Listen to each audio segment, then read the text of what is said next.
feel like we're beating a dead horse again and again and again and again, but it's the biggest threat to our democracy right now, right?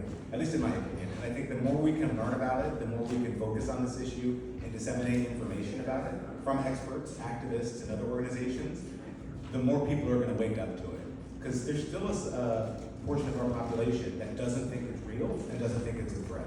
And it is. So we're going to learn a lot more about that today.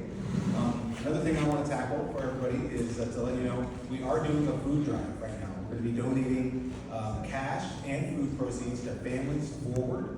It's an organization here in Des Moines.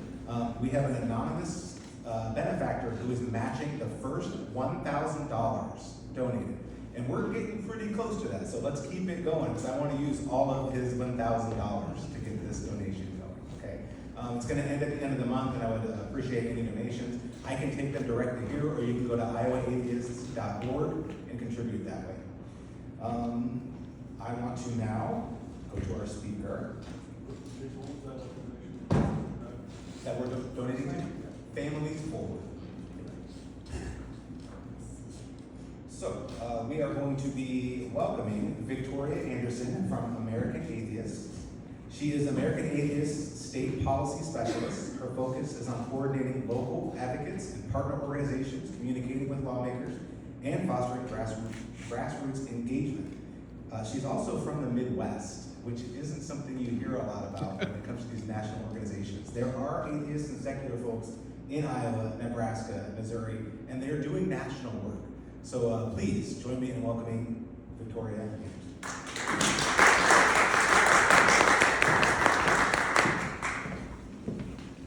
Thank you so much for the warm welcome. Yes, I am from the Midwest, although I'm Nebraskan. I'm sorry. Go Big Red. Right now, I'm based out of Philadelphia. Accidentally ended up on the East Coast for law school and haven't yet found my way back. We're working on it. But yeah, as Jason said, I am the state policy specialist for American Atheists. I do everything legislation related. So I track bills. I yell at lawmakers over bills. I try to get good bills going. I say bills way too many times during the day. And that is basically my entire job.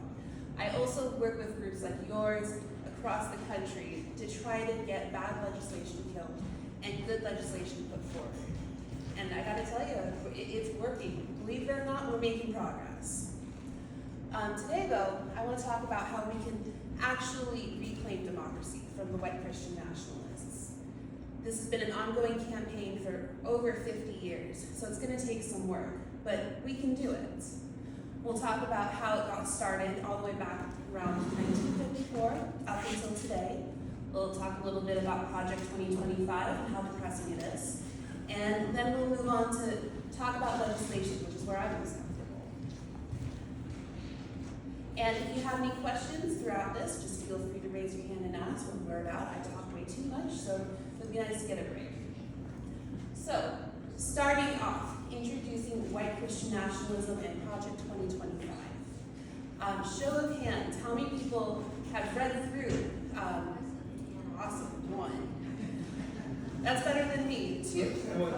Read through Project 2025. Oh, not the whole thing. Okay, so two. I've read about 800 of the 920 pages, and that's a bit too much for me after that. So, the basic tenets of white Christian nationalism. America was founded by Christians for Christians, and the only ones who should be here are white Christians. White Christians in particular are superior over everybody else. There's a strict hierarchy of who is American. White Christian men are at the top, white Christian women are right here, and then all the other layers depends on who you ask. But they understand the world through this hierarchy. They believe that 1950s sitcom-style conservative values are the cornerstone of America, and that's the kind of America they want to create. And notice, I'm not saying recreate, because that America has never existed. They want women back in the home. They want women fully subjugated to men. They want to make sure that anyone who isn't straight is out of the public view. They don't want immigration. They think that immigrants are at the very bottom of the ladder, the bottom of the hierarchy. And so you'll see all of the support for ICE, all of the support for the anti-immigration policies. And that's why that was one of the first things that they acted on when Trump got into office. There's been studies now about people who embrace white Christian nationalism, what they value, what they believe, and what we can kind of do to talk to them. Ultimately, these people value authoritarianism above all else, which isn't surprising given their reliance on this hierarchy. If there's a strong leader at the top that can boss everyone else around, then they know where they fall in the world. And they're hoping that they can create a world where if they're not number one, they're at least number two. They believe in punitive policing. They believe in criminalizing and use of the police force in order to maintain social order. They believe in expanding police, expanding jails, and incarcerating as many people that they don't like as possible. Because that's the only way they know how to get things done, is through fear and violence. They condone police violence towards the Black community, towards political dissidents, towards anyone who is not them. And they do this under the belief that the violence will never turn back on them. And finally, they believe in a racial hierarchy in addition to the broader social hierarchy. They fully believe that full segregation, social segregation, political segregation is the way that America should be. And we're not going to let that happen. The final things that these studies have found about the people who embrace white Christian nationalism are that they are unbelievably uncomfortable with the idea of interracial marriage, which is interesting considering that my arch enemy, Justice Thomas, is himself in an interracial marriage. And that was the only thing that he doesn't want to overturn on the Supreme Courts. They are incredibly uncomfortable with transracial adoption, and in a lot of cases, adoption in general, because they believe that women's role is to birth children. And if you're bringing children in from outside of the home and outside of this family unit, that goes against biblical values. You see this particularly in belief systems like the Duggars from the show 20 Kids and Counting, something like that. They believe that it's a sin to pursue adoption. They also believe that science and science education it should be eradicated, for lack of a better term. There's a very anti-intellectual part of white Christian nationalism that has led to the erosion of the quality of our higher education, our public education, and our policies in general. Look at all the anti-vax movements and what RFK Jr. is pushing. It's unbelievably anti-science. And finally, they want to get rid of LGBTQ plus people in the public sphere. They understand to some level that they can't eradicate all of us, but they at least want us in hiding. They don't want us going and being loud and proud. White Christian nationalism is not a new phenomenon. It started really back in 1954, following the Supreme Court decision, Brown versus Board of Education. It was this case that made sure that schools were no longer segregated by the color of children's skin. Now schools were mandated to bring in everybody who lived in that area, regardless of whether they were Black, white, Asian, Latino. And white Christian nationalists, or at least that iteration of them, were not happy about this. They started what we're now seeing the culmination of with school privatization. They created charter schools and private schools that we now deem to be segregation academies that only allowed white children into the schools. They created the first voucher programs, and they created the first programs that fully diverted funding from the state through things like education savings accounts, so that white children could go to schools that would not allow Black children in. Then we get to the Cold War. During the Cold War, there was a really anti-communist push, surprise, surprise. And with this anti-communist push, there was a recreation of what it means to be American. We saw this when the Senate passed a resolution that created "In God We Trust" as our national motto. During discussions about this resolution, they said that people who don't believe in God, atheists, are not American. They're not proper Americans. They're more likely to side with the godless communist devils than they are America, which, I don't know about you, but I don't speak Russian, so. And they said this about others. They said this about racial minorities, and they insinuated that LGBTQ plus people also fit this categorization. This laid the groundwork for what we're seeing today with the push for putting 10 Commandments and "In God We Trust" in public schools. They still want to instill that idea about proper Americans in our children.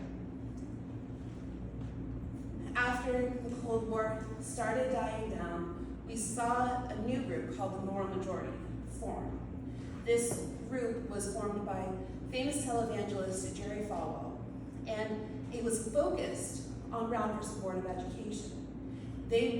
They were still incensed all these years later that schools were no longer segregated, that they were integrated.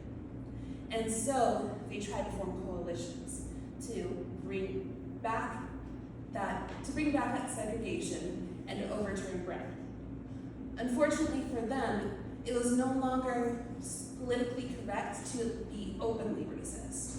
It was fine to be racist undertones and dog whistles, as we saw with Reagan, but you could no longer be out and proud KKK members.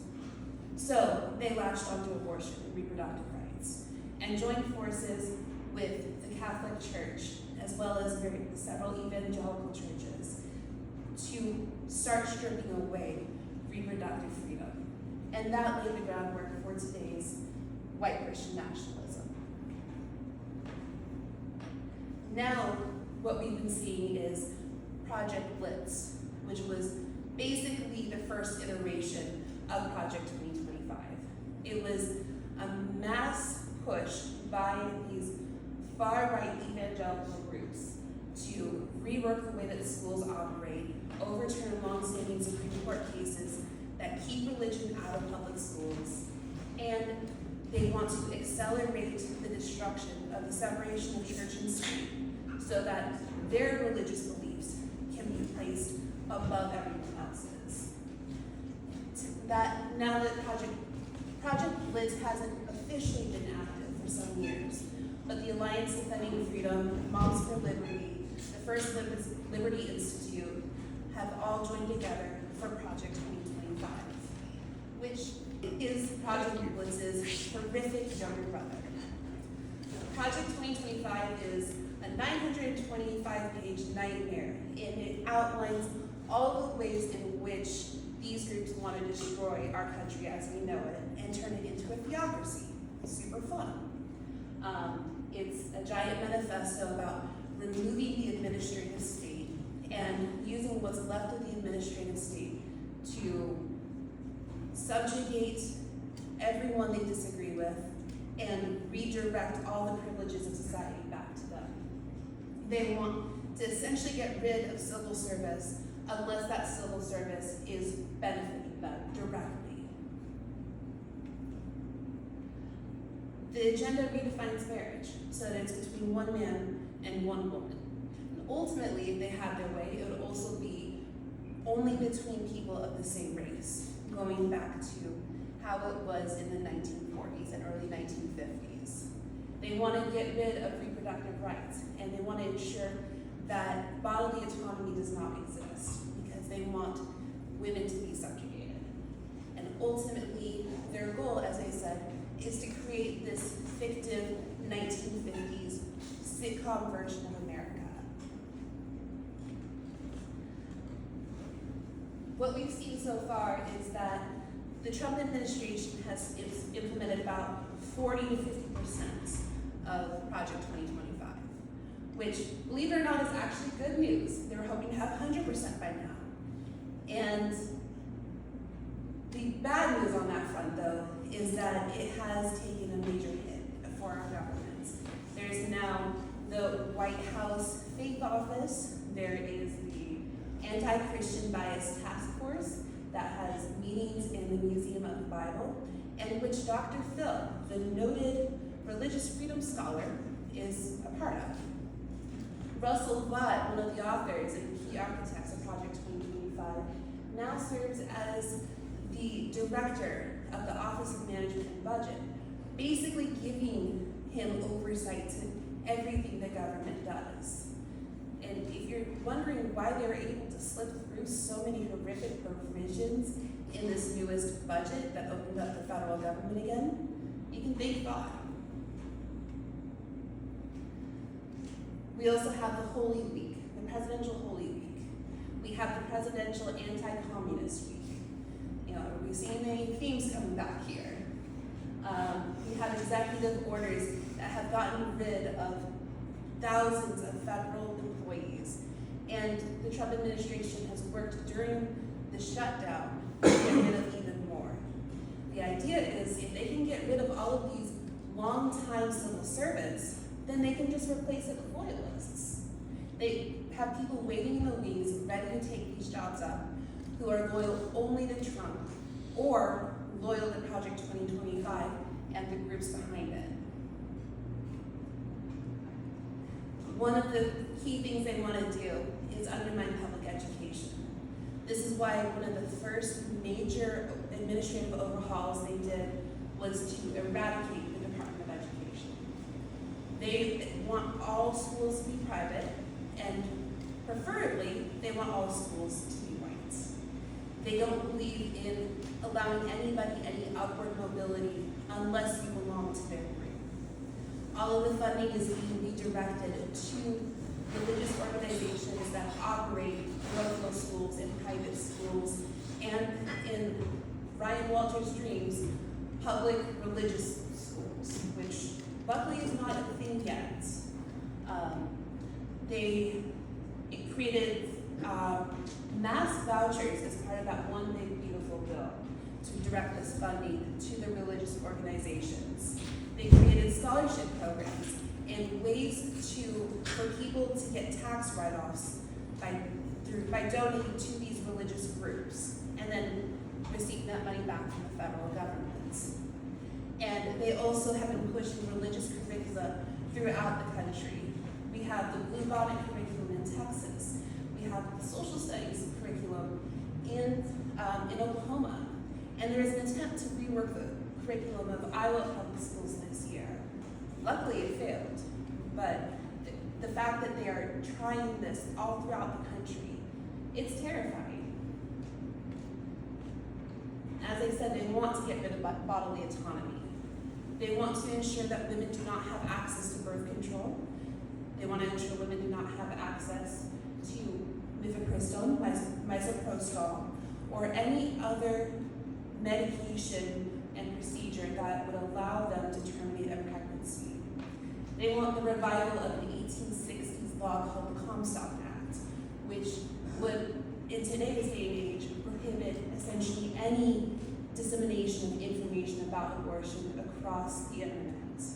It would all but shut down Planned Parenthood and their ability to discuss the range of options for pregnant people. And it would ensure that medication cannot be sent across state lines. They also want federal agencies to pressure states to report information about who receives what kind of care and when.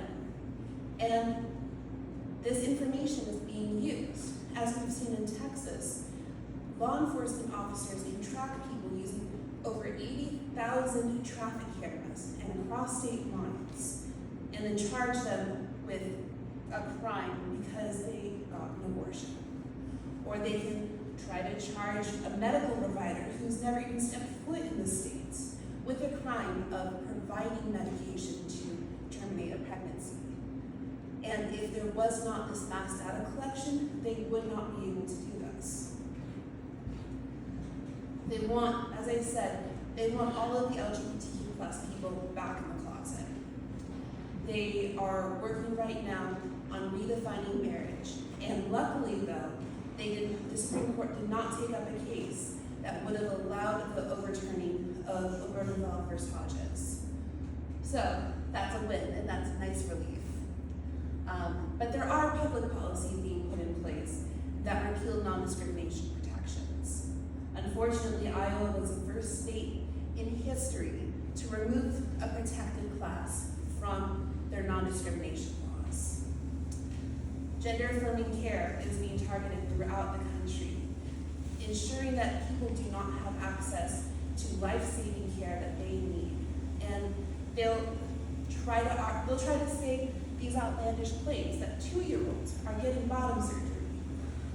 That's not happening. They'll try to prevent anybody from getting access to puberty blockers, even in cases of precocious puberty. They want to ensure no one under the age of 18 has access to gender-affirming care, unless it's a nose job or a boob job or fillers. That gender-affirming care is okay. You just look at Mar-a-Lago.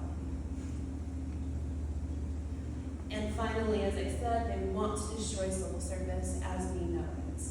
They are in the process of reclassifying as many people as they can so that they can be terminated. We've seen mass reduction in forces all throughout the Trump presidency so far. And we've seen so many jobs eliminated because of the federal shutdown.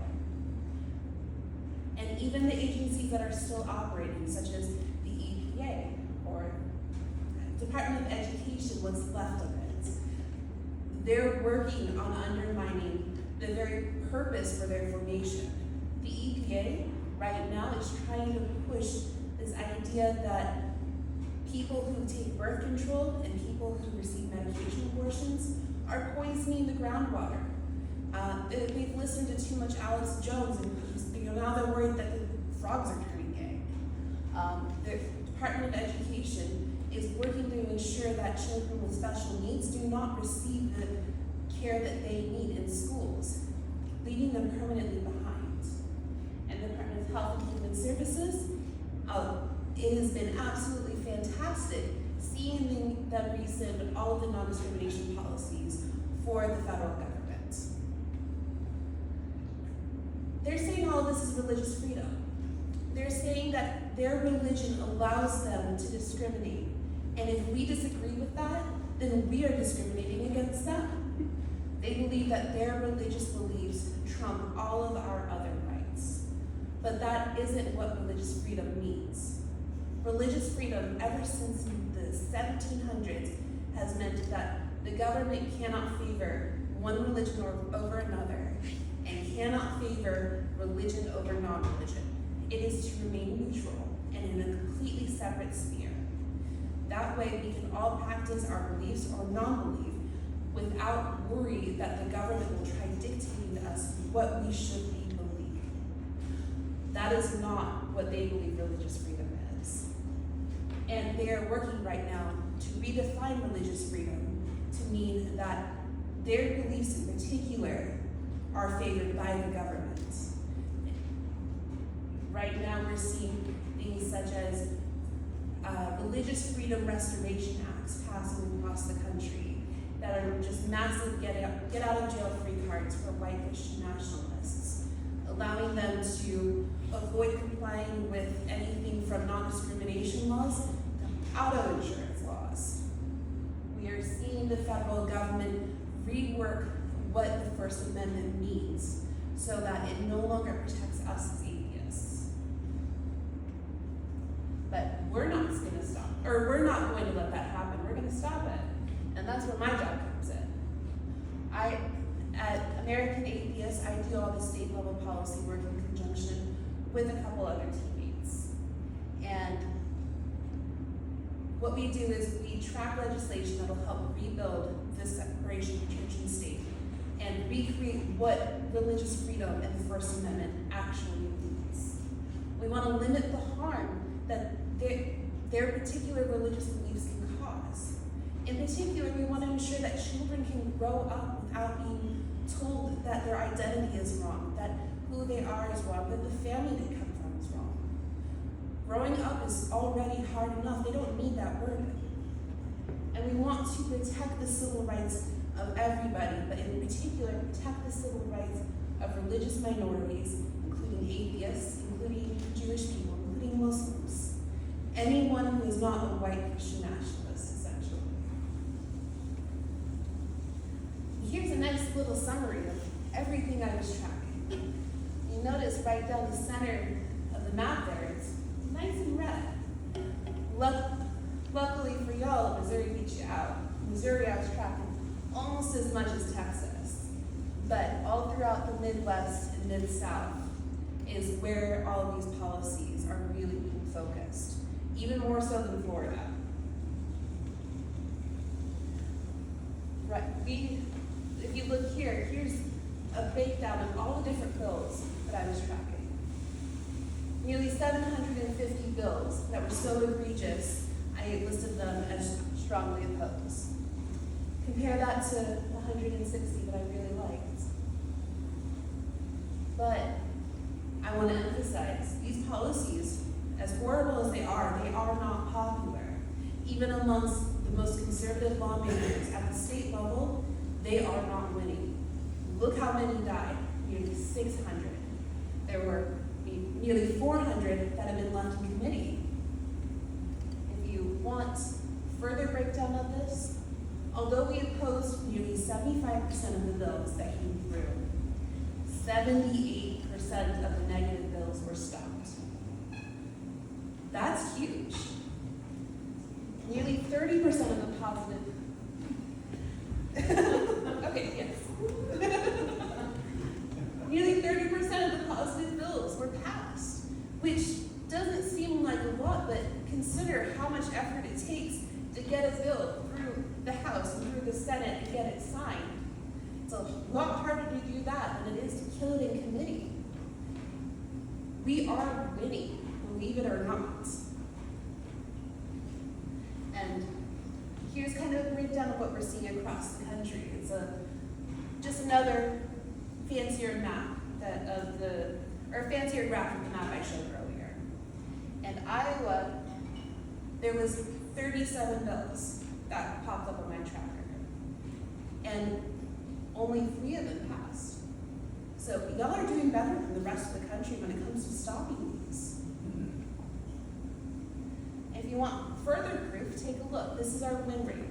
This is basically what percent of the bills in the state turned out the way I wanted it to. In Iowa, let's see. Up. Yeah, right there. Nearly 85%. Iowa performed better than almost everywhere else in the country. Y'all are doing good. Yeah, you can give yourself a round of applause. How's Nebraska doing? Just ask. Nebraska's doing pretty good, all things considered. With it just being a unicameral and supposedly a nonpartisan unicameral, it's a lot easier to show force against bad bills, but it's not doing as well as I would like, unfortunately. And I wanted to show this graph to kind of show you in numbers how state level legislation is aligning with Project 2025. I said their biggest focus was public education, and over 1/3 of all bills introduced across the country were public education. Nearly 1/3 of the bills affect reproductive rights and reproductive freedom. And 12% of them are all about reworking the governments. So this right here is Project 2025 as a cute little donut graph. And if we look at the Midwest, we're seeing it even more clearly. If we isolate just the bills introduced in the Midwest, so Iowa, Nebraska, Kansas, Missouri, and the Dakotas, 35% of the bills focus on education, and 1/3 of the bills focus on reproductive rights. And this is the highest percentage of bills focused just on LGBTQ plus rights. Y'all have more bills here than any other region in the country. But that doesn't mean we're losing. Look, 75% of the bills all throughout the Midwest that focused on education turned out the way I wanted them to. That means that the bad bills died and the good bills passed. Same with bills that rework the way government operates. 71% turned out the way I wanted them to. If you didn't believe me before, I hope this convinces you. We are winning. When we're joining together and opposing these bills, we can get the results we want. And we'll go even further back into the Midwest. 87% of the reproductive rights bills that were introduced in the Midwest went the way I wanted. They tried so hard to get rid of birth control, of abortion, of anything else that would allow people bodily autonomy. And they failed almost 90% of the time.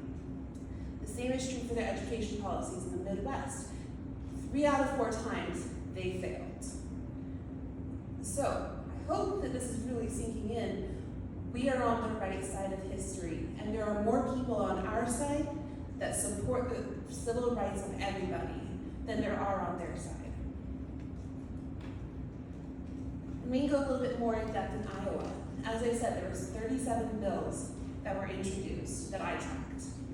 34 of them were bad, and only 3 passed. That's an abysmal rate for them. That's really good for us. Unfortunately, what passed were some pretty nasty bills. As I mentioned earlier, Iowa is the first state to remove gender identity as a protected class, and at no time in history has the state ever rescinded its protections. So that's one area that we can work on improving. Unfortunately, other attacks on diversity, equity, and inclusion, especially in higher education, did pass. And Christian Nationalists opened up a new department at the University of Iowa called their Free Speech Center, all about promoting history and tradition, the lovely little test that I despise. But they've also they may have passed these, but they've given us a roadmap for what they're going to do next year too, so we can start preparing. They're gonna focus on trying to rework social studies. They're gonna focus on trying to get school chaplains in. They're gonna focus on reproductive rights, and they are going to focus on discriminating against children. I mean, that's a lovely little list right there. And I think that shows who they are.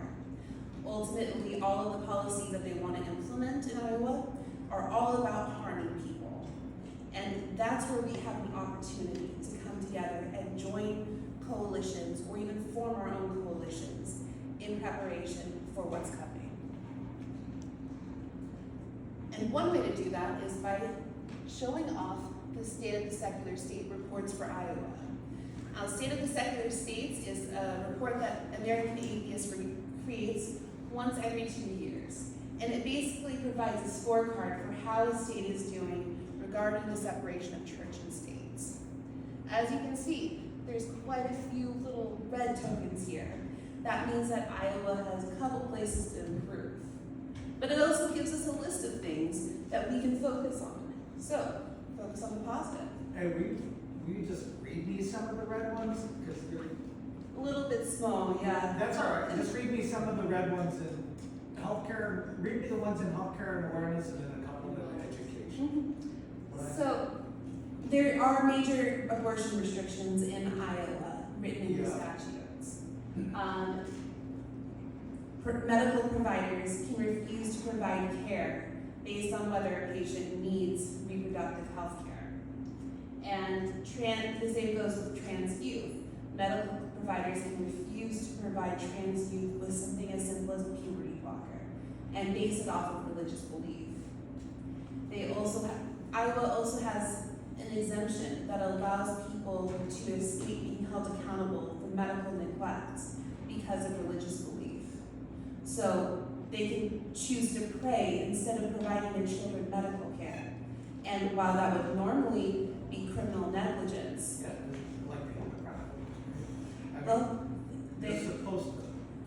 they get out of it scot-free because they can claim religious freedom. And Iowa also has pretty large exemptions for vaccines based on religious belief. I believe it's religious belief and personal convictions. So, and if you want to read through all of these, I have a link here at the end. It's going to be states.atheist.org, and it'll give you an in-depth look at all of the different policies in Iowa that exist, as well as an explanation about what they mean.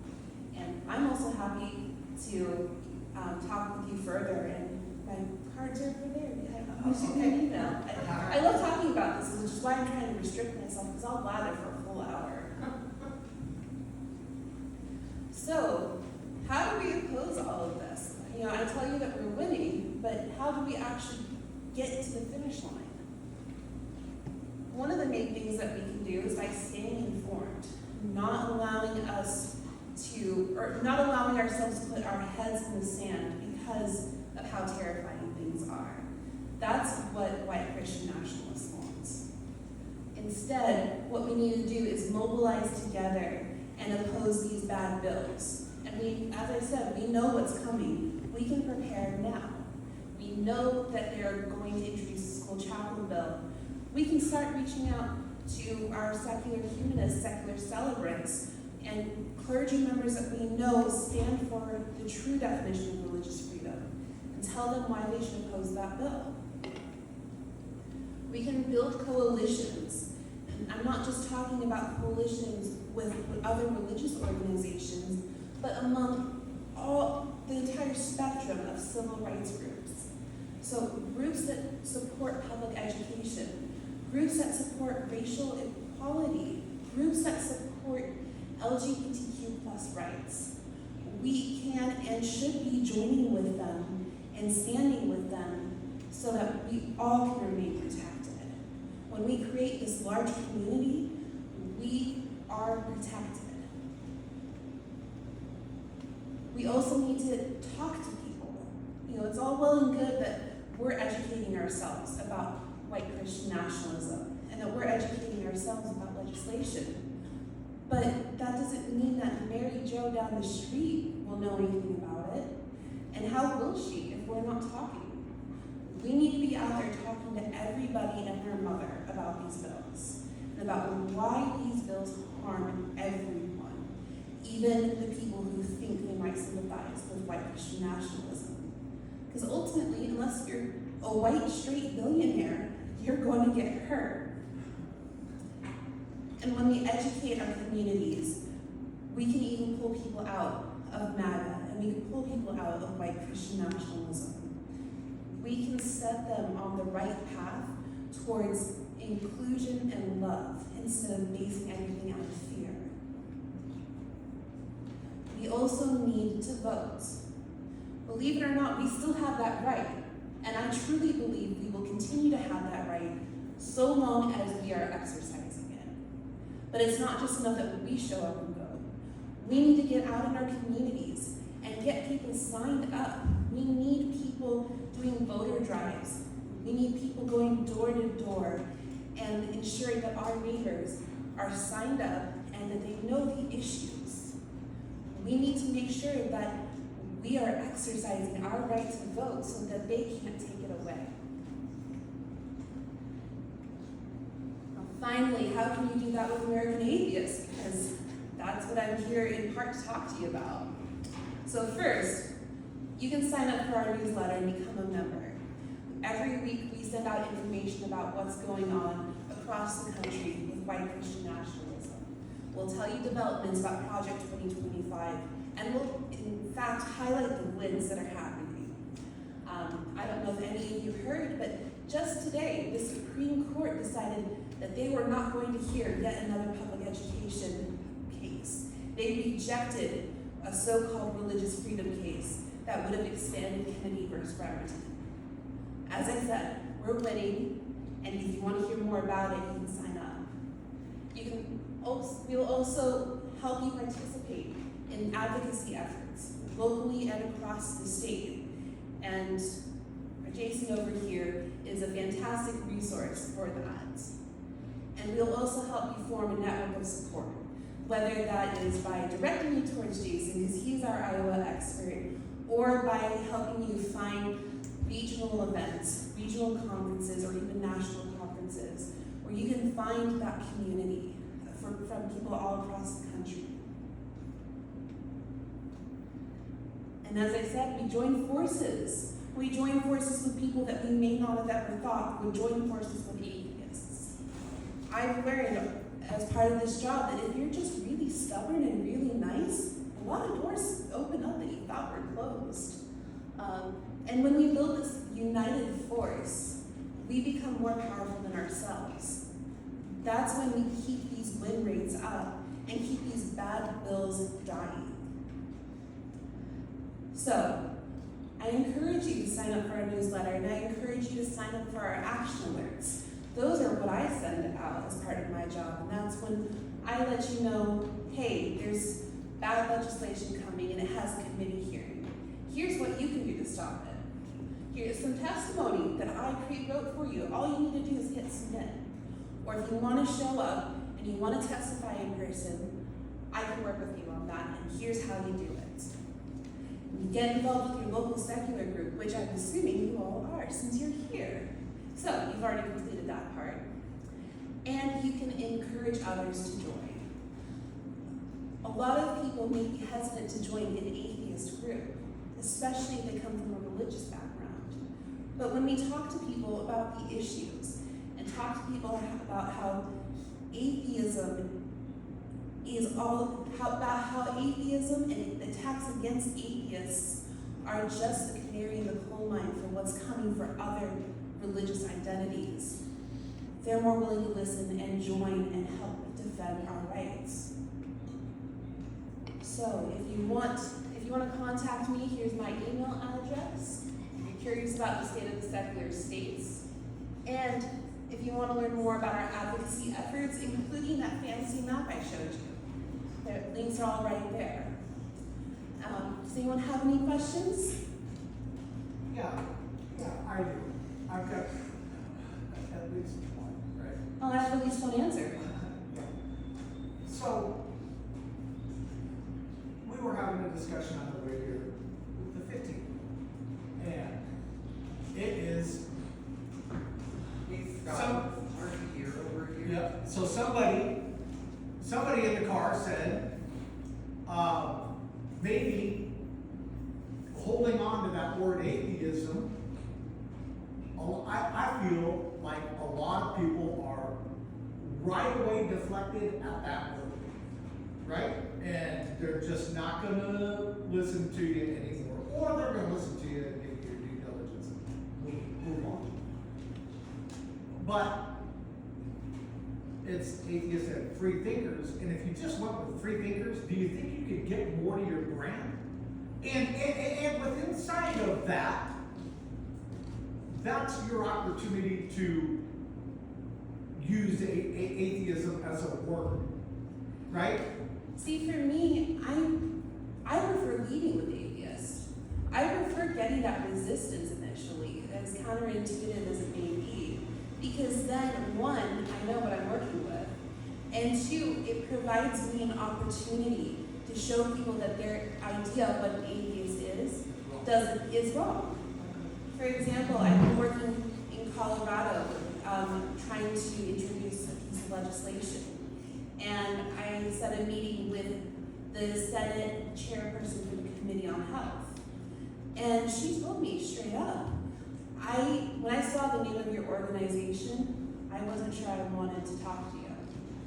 And after she spent a half hour talking with me, and I was able to show her that I'm not this evil incarnate, she changed her mind, and she's now more open to working with atheist groups in her state, and is now more informed.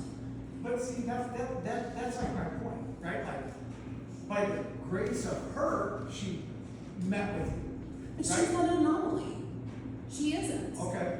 It's happening all across the Okay. country. You know, Okay. people who have this resistance to atheism, that doesn't mean that we're shut out of the conversation. opposition. Right. It means we have an opportunity to show people that they are wrong. And, you know, I hate to say it, but coming from law school, I really like showing people when they're wrong. And it's a fun opportunity to say, I told you so.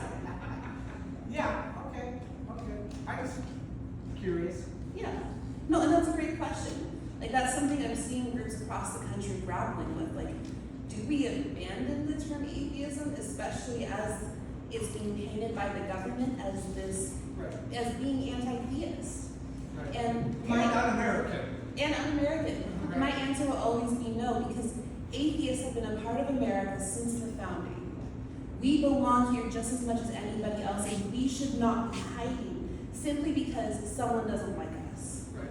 Well, thanks. Well, and I don't believe that, you know, the guy in charge right now is this great Christian anyway, right? So. But 2 Corinthians isn't a Bible. 2 Corinthians isn't a Bible book. No, but I was just curious of how you thought that word resonates with others. Yeah, and regardless of how it resonates with others, it resonates with me. And Sure.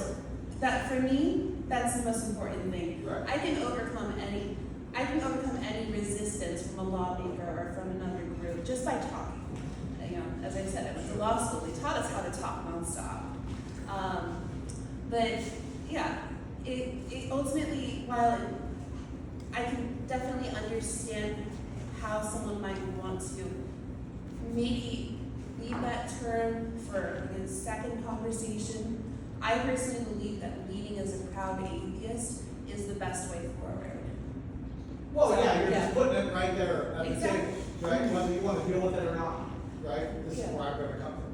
I just, I believe, but I don't want to be rude, but thank you very much. Yeah, rude, absolutely. Lee, that's Rude rude. places. Please feel free to sign up over with my brother over there. Okay, all right. Thank you. So, I don't know if this is really a question or more of a statement, but your very first slides about white Christian nationalism, just to me, the way you described it was a perfect description of a caste system. White Christian nationalists at the top, probably black atheist at the bottom, and all of us in between.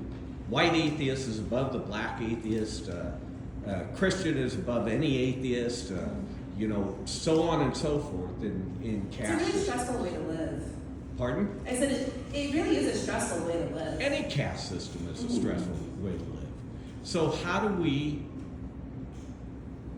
make people recognize that they're putting people in a slot based on a meaningless classification?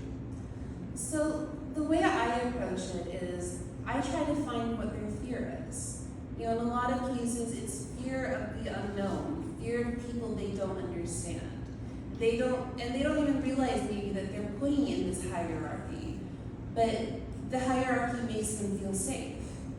When we talk to them and when we alleviate the fears, that hierarchy starts to break down naturally. We don't even necessarily need to point out how their thinking is a major logical fallacy, for lack of a better term. When we approach them and show them that they're safe, that they don't need to fear these groups, they don't need to fear immigrants, they don't need to fear us, then they start kind of breaking down the walls themselves. And eventually you end up like my 85-year-old grandmother, who now accepts my trans sister, despite the fact that she's a lifelong Republican and conservative Presbyterian. And we didn't need, my mom actually did a lot of that work, but she didn't need to point out, hey, you're putting people in a hierarchy. She just needed to lead with love and compassion and show my grandma there's nothing to fear. So that's how it worked in my family. Thank you. Any other questions I can help with? As I said, I like talking, so don't throw them at me. All right, well, thank you so much for having me. Thank you, Jason, for inviting me. It's been fantastic. My mother, as I said, is over there. She's passing out stickers. She has a sign-up sheet for our action alerts. You can put down your name and email address, and we'll send stuff your way when there's something bad happening. And also my business card is over there, so you can come bug me. Do you send emails when happy things are happening as well, or just that? I gotta get done. This might not be the story. Yes, I'm the depressing one. Happy shit. Yeah. Melina, who is our resident Iowan, is the one who sends the happy stuff. But you can also sign up for the happy stuff. Thank you.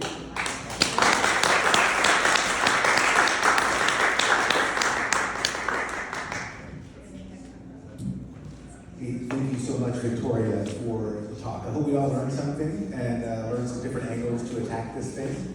I'm going to encourage you more than she did. Sign up over there. Really sign up. You get on the mailing list for us, which you're probably already on. But you're also going to get on the American Atheist mailing list. You want to be on that list. You want to get the action words. Whether it's something like the No Kings protest, something like a lobbying effort that me and the Bobs can do, sign up for those lists. It's the best way to stay informed because it's not in a social media feed. It's not something you have to scroll through. It comes directly to you, to your email. So please sign up. One more time, a round of applause for her.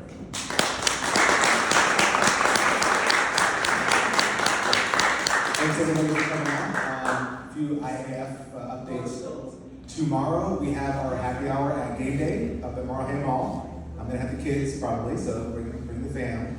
And then this Sunday we are having an interfaith potluck at Downtown Disciples. It's gonna be down on Southeast 5th Street. Please sign up, bring a dish, and we're gonna talk about atheism, Christianity, and what it means to each other. And we're gonna break bread with people who are letting us come into their space. So please show up for that, show support. Hope to see you there. See you tomorrow.